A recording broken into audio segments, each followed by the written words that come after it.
Central election કમિટીની બેઠક પૂર્ણ થઈ। સીઈસીમાં 6 રાજ્યોની 62 બેઠકો પર ચર્ચા થઈ। આવતીકાલે કોંગ્રેસની બીજી યાદી જાહેર થઈ શકે છે। બીજી યાદીમાં ગુજરાતના નામો પણ જાહેર થશે। તો આપને જણાવી દઈએ કે દિલ્હીમાં કોંગ્રેસની સીઈસીની બેઠક હતી, એ બેઠક પૂર્ણ થઈ ગઈ છે। વધુ માહિતી મેળવીએ સંવાદદાતા ગૌરવ પટેલ પાસેથી। ગૌરવ, કોંગ્રેસની સેન્ટ્રલ ઇલેક્શન કમિટીની જે બેઠક હતી એ બેઠક પૂર્ણ થઈ ગઈ છે। 6 રાજ્યોની 62 બેઠકો પર ચર્ચા થઈ, શું અપડેટ?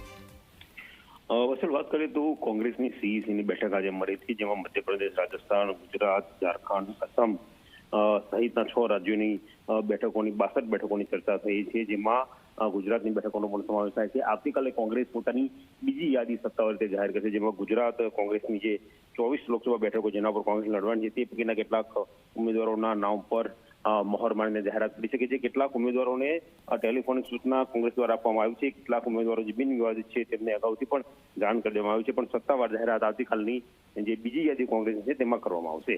જી બિલકુલ ગૌરવ, માહિતી બદલ આભાર। તો કોંગ્રેસની સીઈસીની બેઠક મળી હતી દિલ્હીમાં, એ બેઠક પૂર્ણ થઈ ગઈ છે। 6 રાજ્યના 62 ઉમેદવારોની ચર્ચા કરવામાં આવી। તો આવતીકાલે કોંગ્રેસ બીજી યાદી જાહેર કરી શકે છે, જેમાં ગુજરાતના ઉમેદવારોની યાદી જાહેર થશે। પ્રસ્તુત કરતા સુહાના